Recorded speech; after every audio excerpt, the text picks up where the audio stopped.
Selamat pagi, Shalom. Bapak Ibu apa kabar, sehat? Ya, saya mendengar banyak yang batuk ya. Jadi kalau Pak Pendetanya ikut-ikutan batuk nggak apa-apa lah ya. Supaya kita bersama-sama batuk. Bapak Saudara, saya mau informasikan satu hal tentang sebuah penelitian, sebuah informasi yang sederhana saja. Jadi Bapak Saudara, di dalam otak kepala kita ini ada sekitar 100 miliar saraf yang ada di sini. Banyak sekali Bapak Ibu. Nah, yang kita kenal di dalam dunia kedokteran itu namanya neuron. Ya, jumlahnya ada 100 miliar. Nah Bapak Saudara, saraf-saraf yang banyak ini, dia tidak akan bermanfaat apa-apa kalau mereka tidak saling berhubungan. Atau yang biasa mereka sebut dengan sinapsis. Nah, tugasnya saraf-saraf ini, mereka harus menghubungkan diri, lalu membuat jejaring, sehingga berfungsilah otak ini. Kadang-kadang kalau kita bercanda gitu kan, kalau lagi tidak konsen, nah kita kan selalu bilang, lah putus urat saraf pesiko. Karena kadang-kadang memang konslet gitu kan. Kita suruh apa, dia bikin apa, pasti sudah putus urat sarafnya satu. Ya. Itu menandakan bahwa tidak ada koneksi satu dengan yang lain. Tidak ada komunikasi, tidak ada hubungannya. Padahal sekali lagi, semua saraf-saraf ini bisa berfungsi dengan baik kalau mereka bersama-sama menghubungkan diri. Nah, jemaat Tuhan, kita tahu bahwa bacaan kita di pagi hari ini, latar belakang dari surat Korintus ini yang ditulis oleh Paulus adalah dikarenakan perselisihan yang sedang terjadi di jemaat ini. Tadi Bapak Ibu sudah lihat judul dari pasal 3 ini saja sudah jelas dikatakan perselisihan. Dan ini adalah sesuatu yang pasti di dalam semua hubungan manusia. Pasti orang pernah berselisih. Minimal selisih paham aja itu sudah dikatakan berselisih.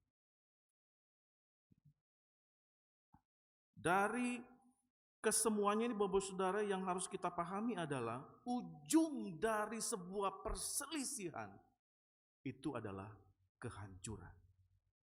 Nah, sehingga Paulus tidak mau itu terjadi bagi jemaat Korintus. Tetapi firman Tuhan juga menceritakan kepada kita mau mencoba membuka sebuah pemahaman bahwa bahkan tidak bisa kita pungkiri Bapak Ibu, bahwa setiap gereja di dalam pelayanannya juga ada perselisihan. Akhir-akhir ini mungkin Bapak Ibu ada baca di medsos di daerah Bekasi, ya, itu ada perselisihan antara pendeta yang lama dengan pendeta yang baru mau masuk, berselisih. Pendeta yang lama menurut dia punya power karena dia yang membangun gereja itu, lalu dia tidak mau keluar, sedangkan pendeta yang baru sudah dapat SK untuk masuk ke dalam gereja itu. Ya, saya nggak usah sebutkan lah gerejanya apa. Tapi ribut, lempar-lemparan batu lah, ada yang terluka lah dan sebagainya.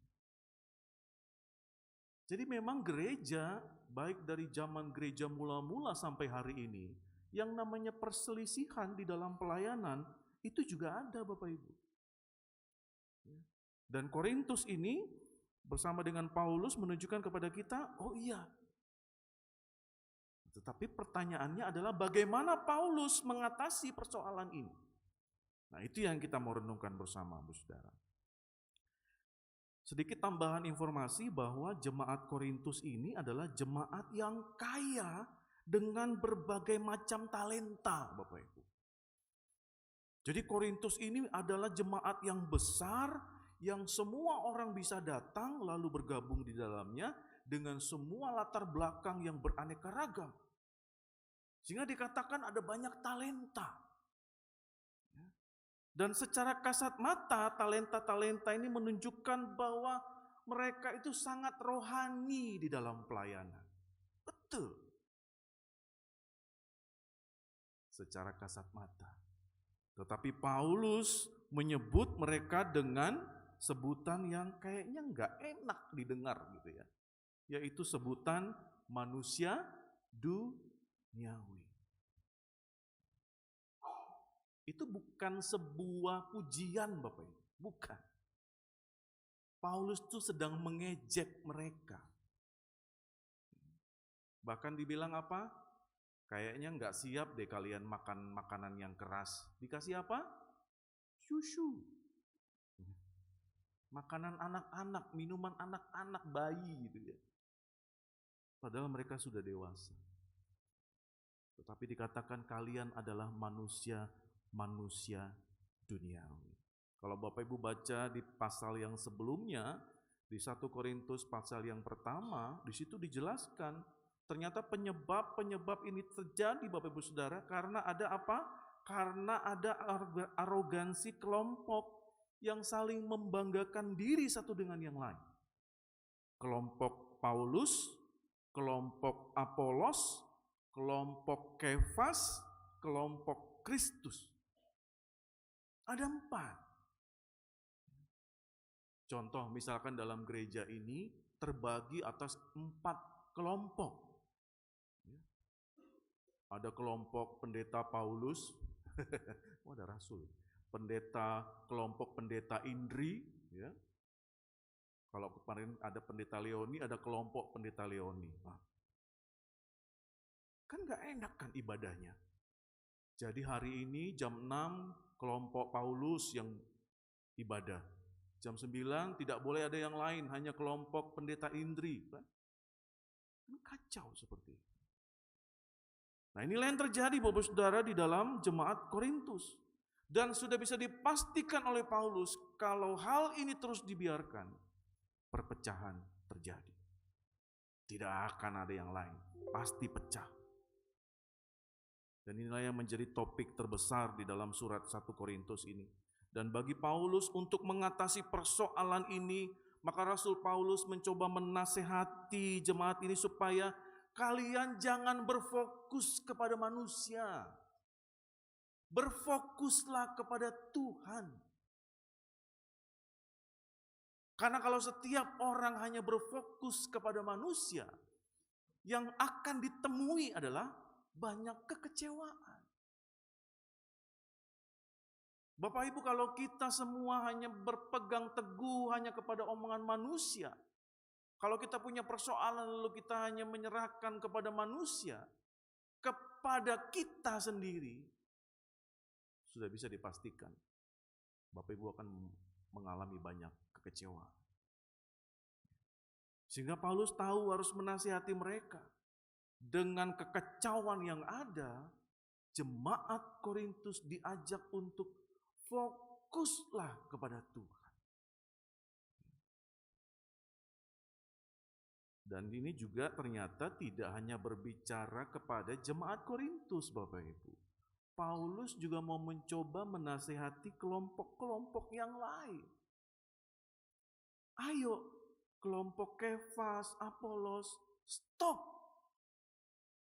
Mari kita bersatu dan mulai sekarang mari kita mengatakan kepada semua orang dan mengingatkan kepada semua orang bahwa status orang percaya di hadapan Allah itu adalah kawan sekerja Allah. Hanya Allah Tuhan. Jadi tidak ada yang perlu untuk memuliakan diri sendiri. Semua orang yang ada hidup di dalam pelayanan itu adalah alat Tuhan. Dan Dan ini konsep ini yang harus kita pahami terlebih dahulu, Bapak Saudara. Karena kita tahu bersama, persoalan utama gereja hari ini bukan persoalan kita sulit mencari talenta-talenta, bukan kita sulit mencari pelayan Tuhan, bukan. Tetapi yang jadi persoalan gereja hari ini adalah ada perkara serius, yaitu perselisihan. Dan potensinya itu adalah kehancuran. Akhir-akhir ini apa yang terjadi Bapak Ibu? Ada pendeta yang menggelapkan uang jemaat. Wah, ada banyak cerita-cerita yang membuat kita, bisa ya terjadi di gereja ya? Bisa.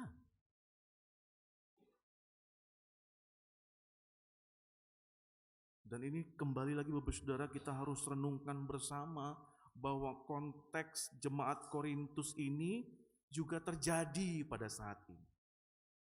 Lalu apa yang harus dilakukan Pak Pendeta? Obatnya itu apa? Obatnya cuma satu Bapak Ibu.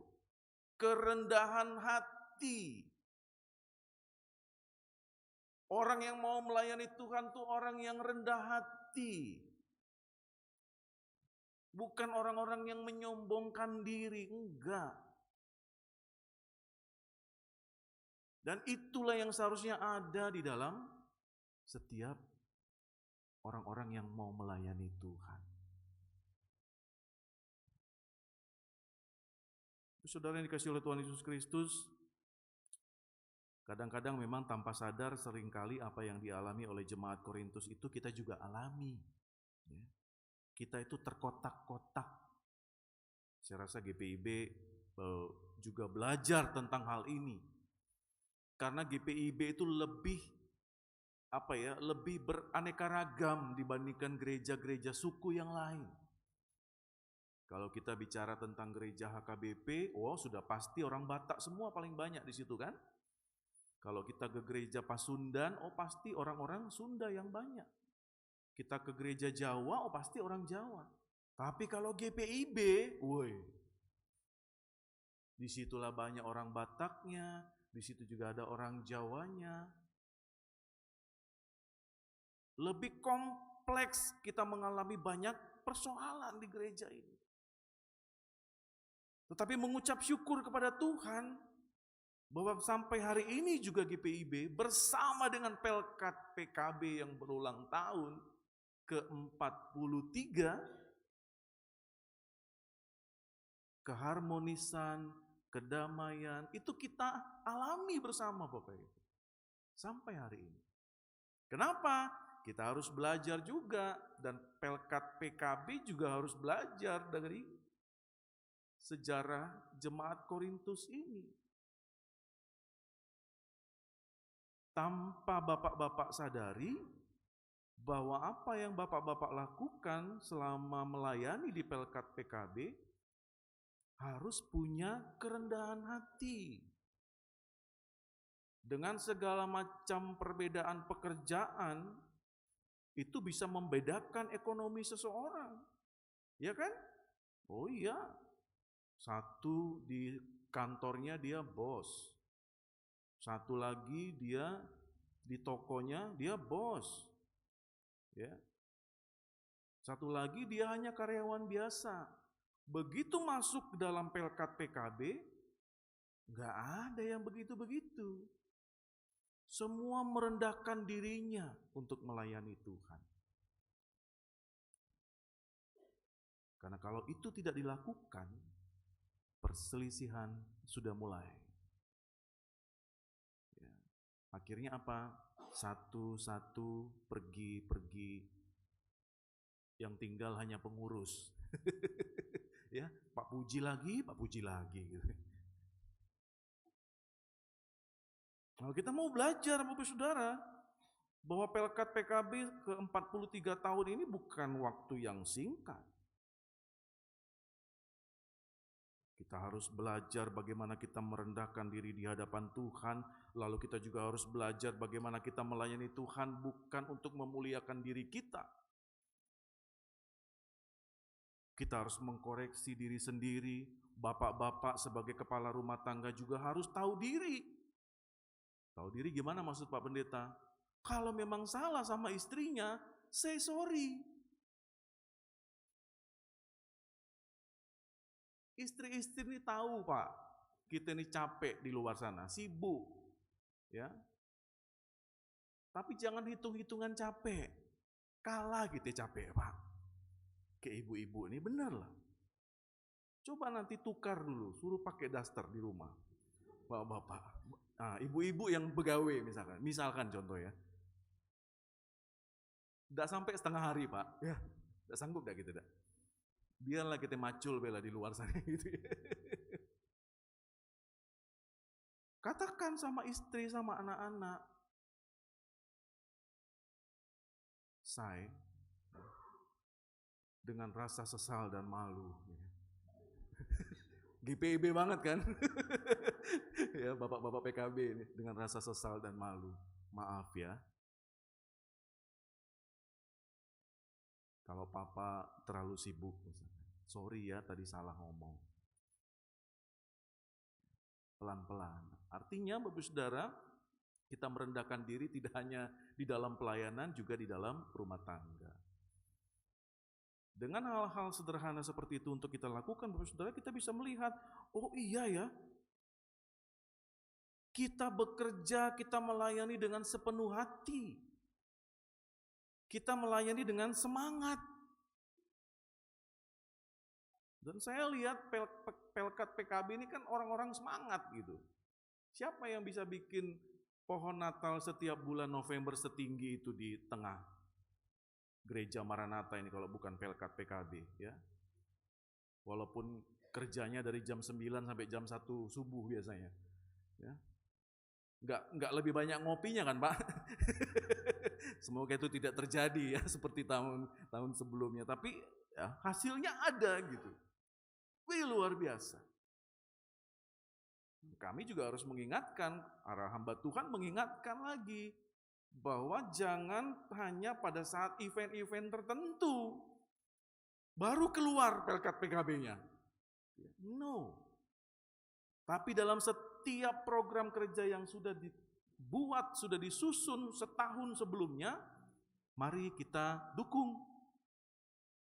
Sehingga kehadiran Pelkat PKB bersama dengan jemaat, bersama dengan istri, bersama dengan anak-anak, dan semua pelkat-pelkat yang lain, seperti sel saraf tadi Pak, bersinergi bersama, berjalan bersama, terhubung satu dengan yang lain.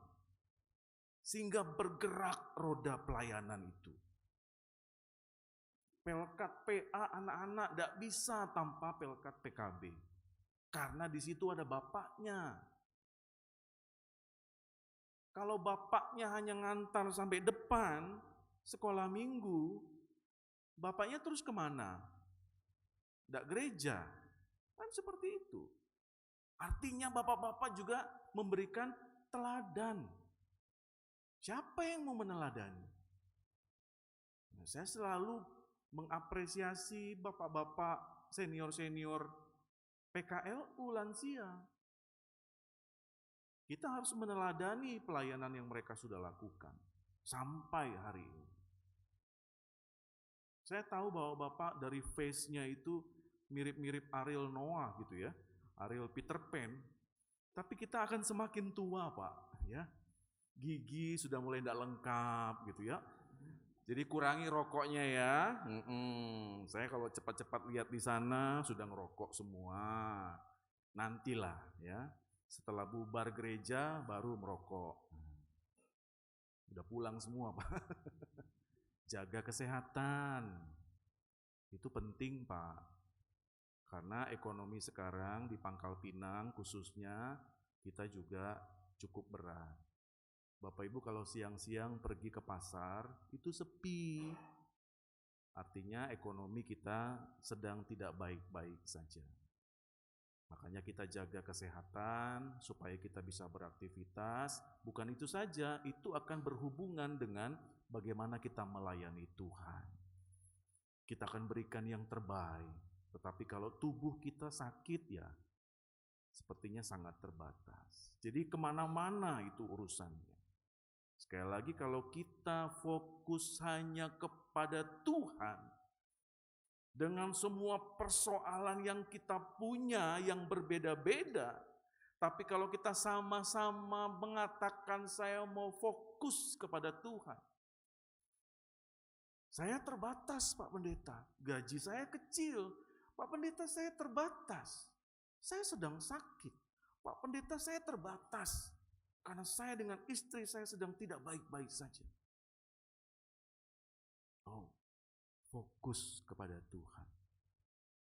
Minta ampun kepada Tuhan kalau engkau menyakiti istrimu dan anak-anakmu. Dan sekali lagi saya sebutkan, bapak-bapak, jangan cepat-cepat tidur.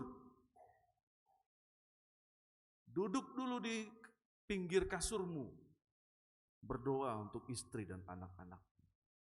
Karena bapak-bapak yang ada di gereja ini adalah menjadi bapak-bapak pendoa syafaat yang ulung. Ya, jadi mulai malam ini istri-istri kalau dia tidur duluan, bangunkan. Lah berdoa alom. Oh, oke. Habis itu yang kedua, jangan lupa bawa kuok minggu depan ke Gunung Kawi. Beli emas. Artinya ya diperhatikan gitu apa yang dia mau, ya.